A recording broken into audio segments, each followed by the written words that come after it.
The following programming is made possible through a generous donation from Randall Lewis, Executive Vice President of Upland-based Lewis Operating Company.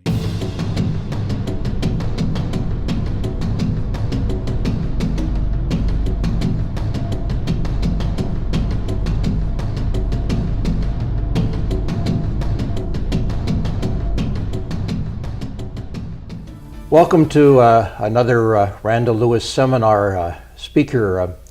Last night we had really an extraordinary gathering of close to 70 people, opportunity to listen to David Lesher, who will briefly introduce. The topic last night was the disappearing media, what happens when local government coverage goes away, how will the public get information. And we're going to approach this somewhat differently.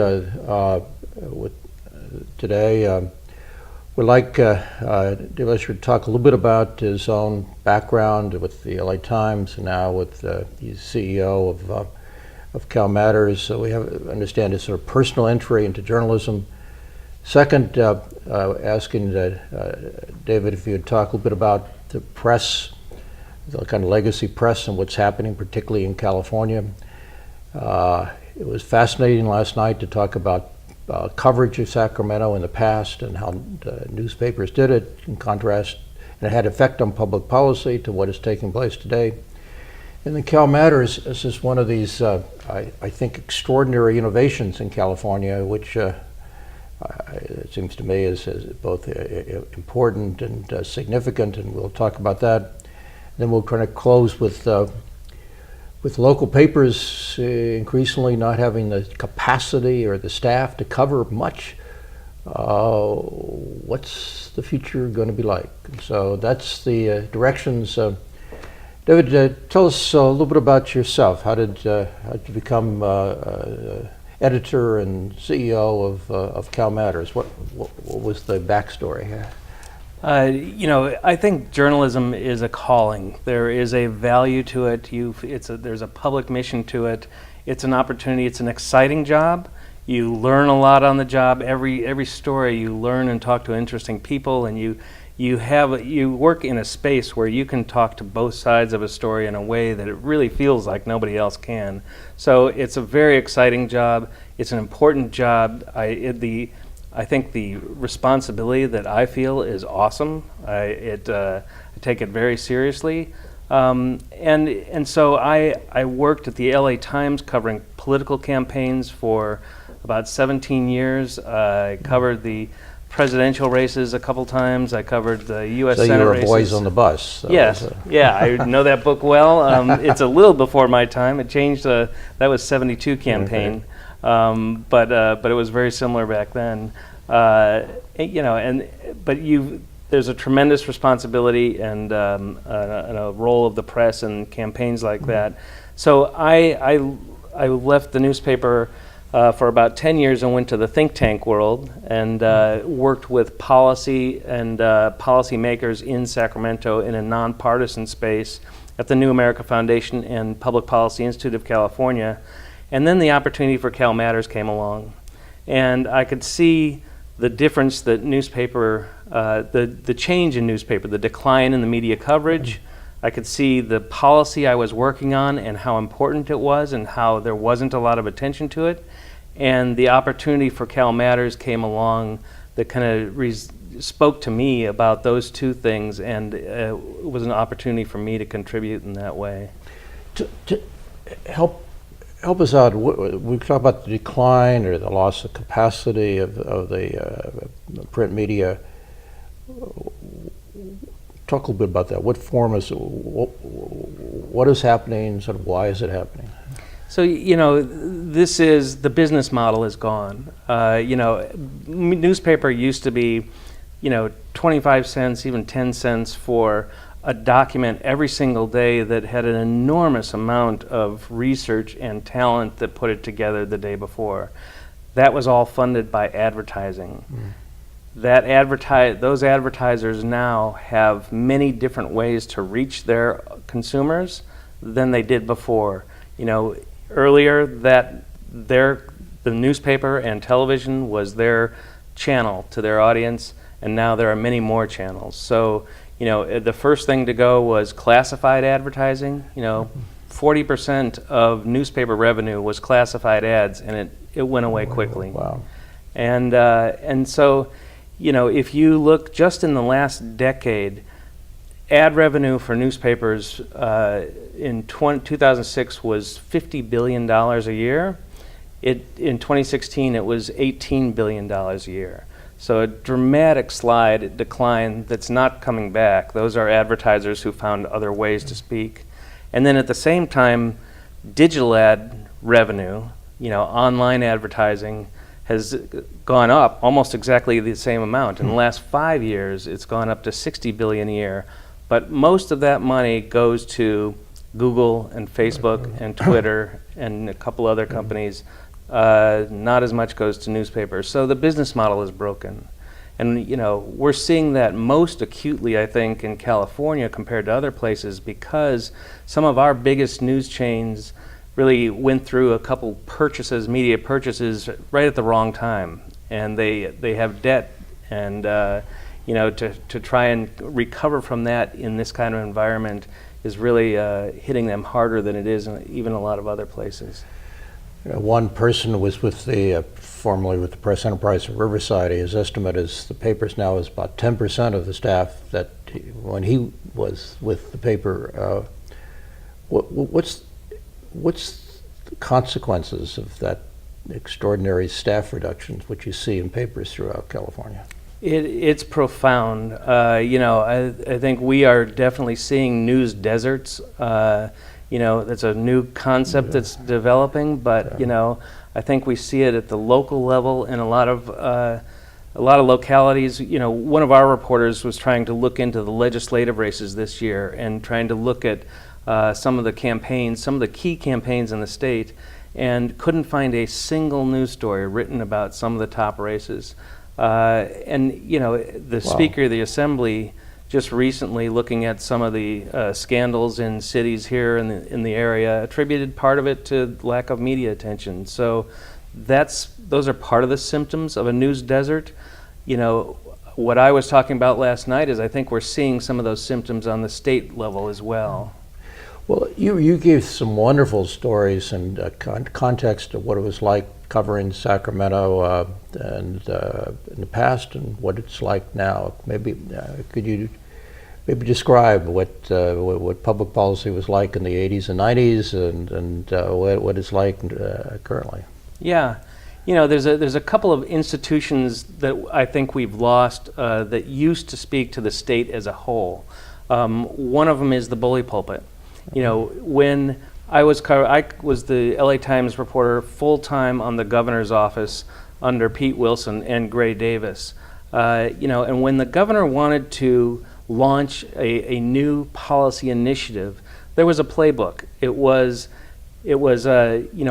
common. One strategy was to give the story to the LA Times so that it would run on a Sunday, and then come down to Los Angeles the next day on Monday and do a press conference, because that's where most of the TV cameras were.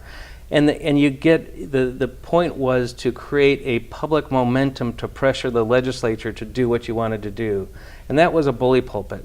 And today we don't have that. I think just recently last year we passed a gas tax increase that looks likely to be on the ballot this year for a possible repeal. And it's to pay for $135 billion in road repairs that the state has identified. But that's a major public initiative. It requires sacrifice on the part of the public, but there really wasn't that effort to create that statewide dialogue about why this is needed. The State of the State speech is also another institution that used to be a way for the state and the governor to communicate on a statewide basis. It used to be that it was given at night. It was an hour long. It was in prime time, so it could be broadcast statewide. As a reporter, we spent the afternoon meeting with cabinet officials for policy briefings about the initiatives that would be in the speech. And it was always on the front page. Today, the speech is in the mornings. It's about 10 or 11 in the morning. It's 15 to 20 minutes long, and it's no longer a vehicle for launching policy initiatives. There's usually not much new in the speech. We mentioned the governor used to go to after the speech, before or after, to the press corps and, Right. and answer questions, and that just has gone away. Yeah, I mean, I've been covering in and out of Sacramento since the late 70s, and this is the first governor who has not gone to the press club after the State of the State speech and the budget presentation for a Q&A. There's a couple different things. I mean, one, part of it is this governor. Two, part of it is there's not as much press. And three, he's been successful in terms of being popular and getting policy initiatives through without it. Somebody asked how many TV stations have full-time Sacramento correspondents these days? There's none anymore. There's none. Mm-hmm. LA Times, we talked a little earlier about in the old days having 50-plus people in Washington, D.C. How many do they have in Sacramento now? Now it's 5 to 7, I believe, something like that. It's about a half or less of what it was when I was there. Yeah.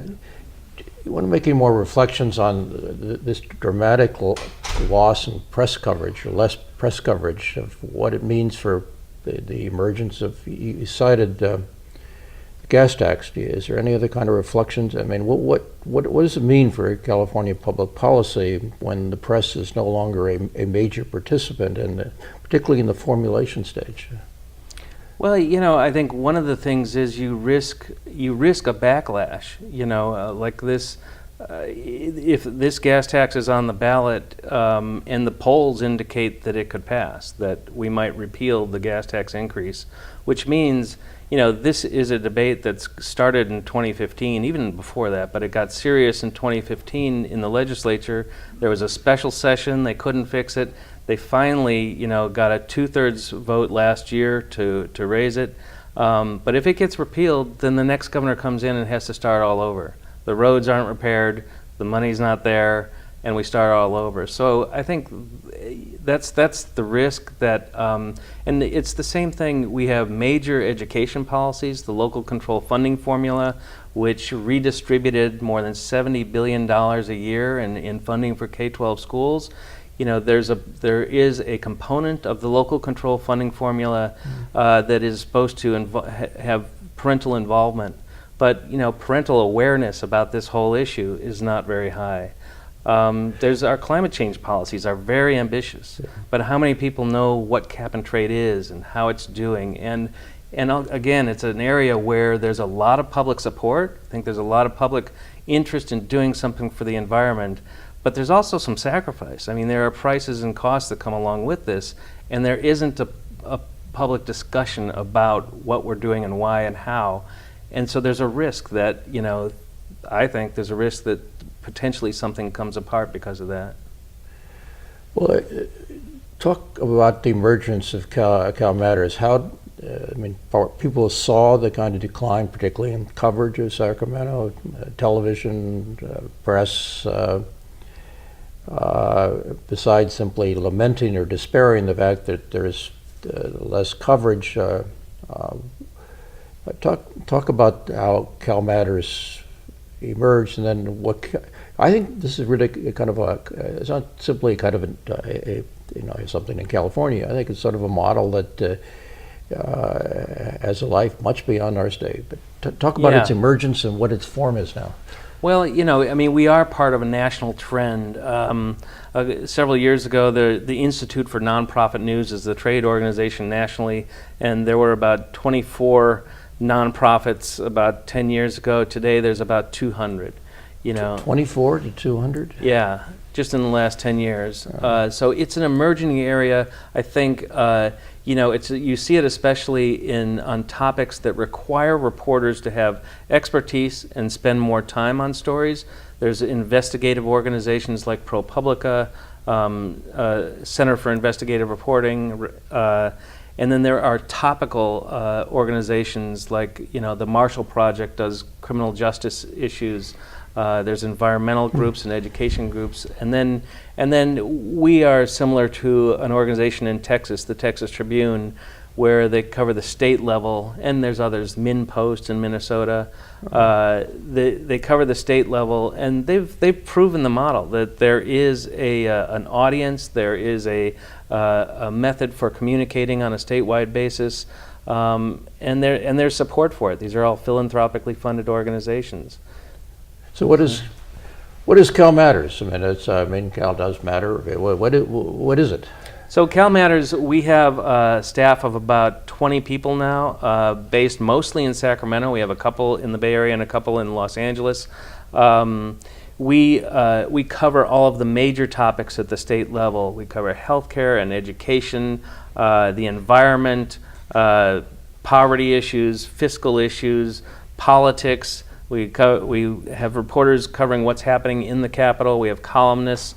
And our stories are shared statewide with online, print, and radio stations. So we have over 130 media partners in the state.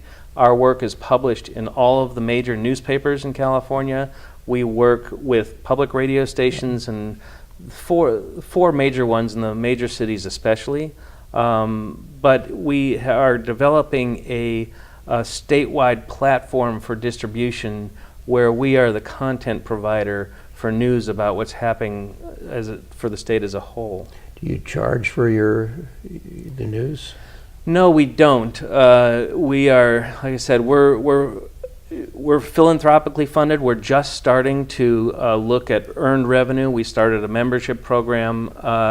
We are starting to get advertising, and we are talking to some of our media partners about the potential for some kind of revenue from advertising on our stories or some kind of syndication model.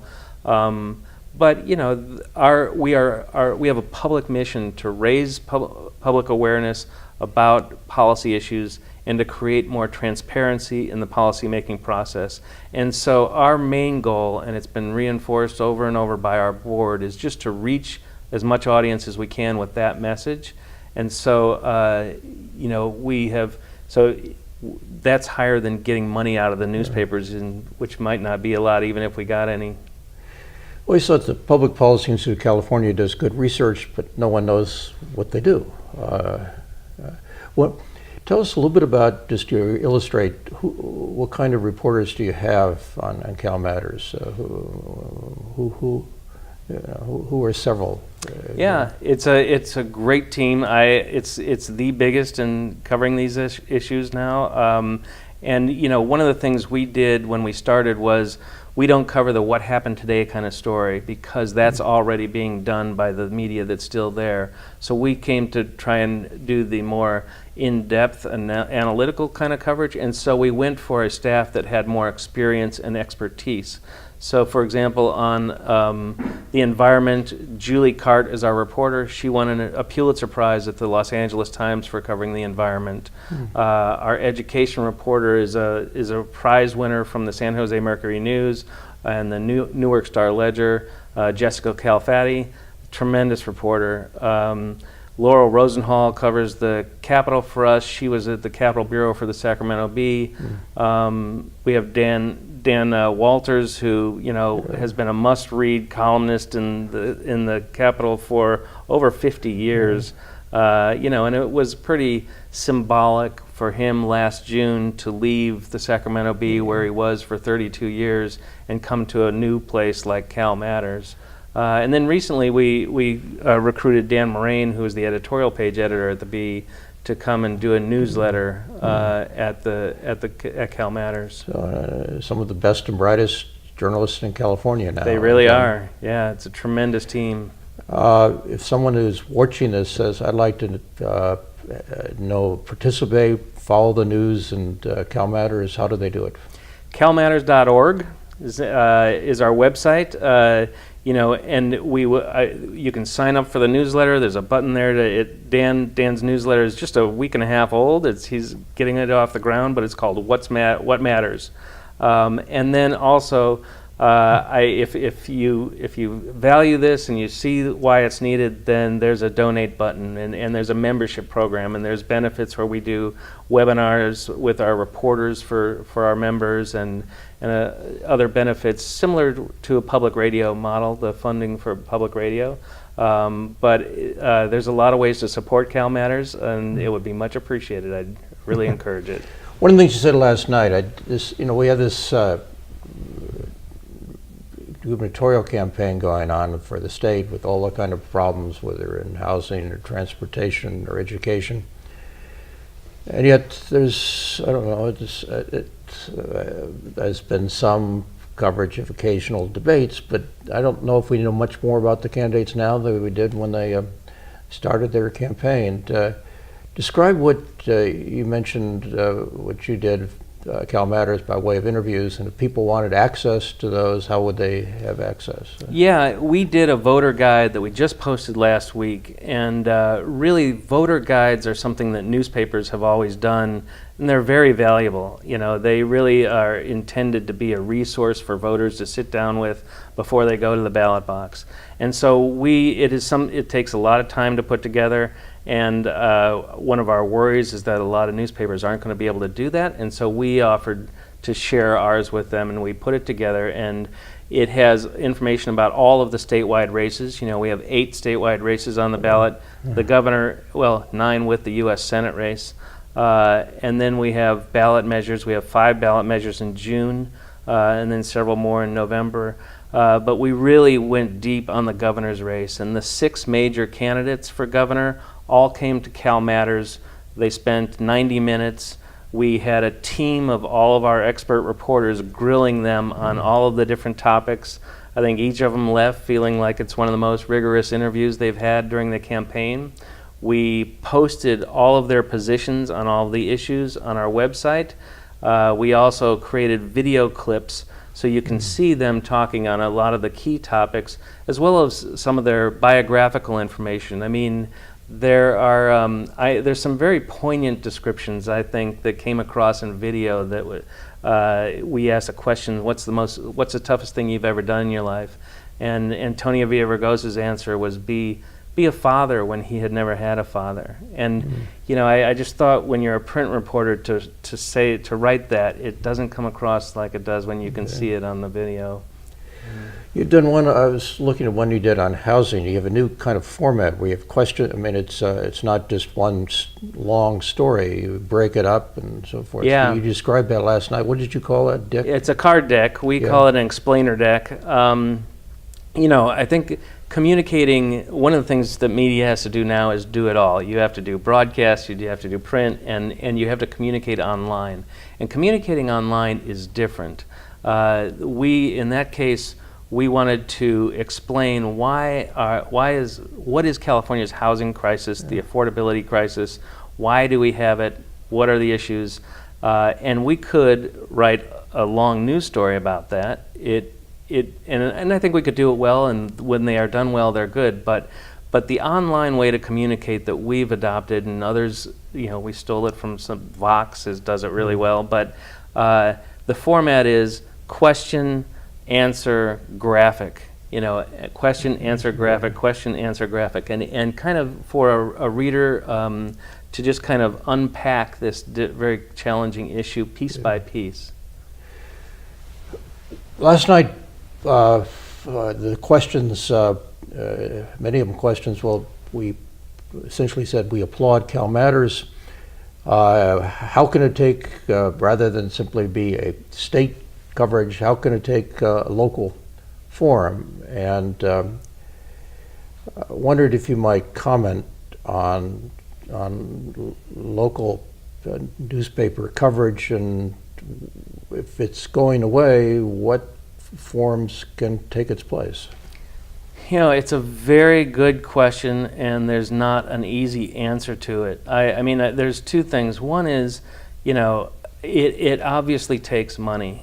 And the advertising money is what used to fund this, and I do think in some of the wealthier communities there may be and probably is enough money to support some local coverage, some level. I mean, I do worry that, in communities that don't have that wealth, you may not have the advertising base or that kind of support. So then I think the other alternatives that we've seen nationally is, either some benefactor of means has to identify this as a need. Your friendly neighborhood billionaire. Right? Exactly. Something like that. Or, I think what we are seeing in some papers in some areas, just the community has to come together and figure out how to solve this. I mean, we talked about the Denver Post as the flagship of a chain that has 38 newspapers or almost 40 newspapers in California, and they just recently published a front page editorial about the cuts and asking their owners to either invest more money or to sell them.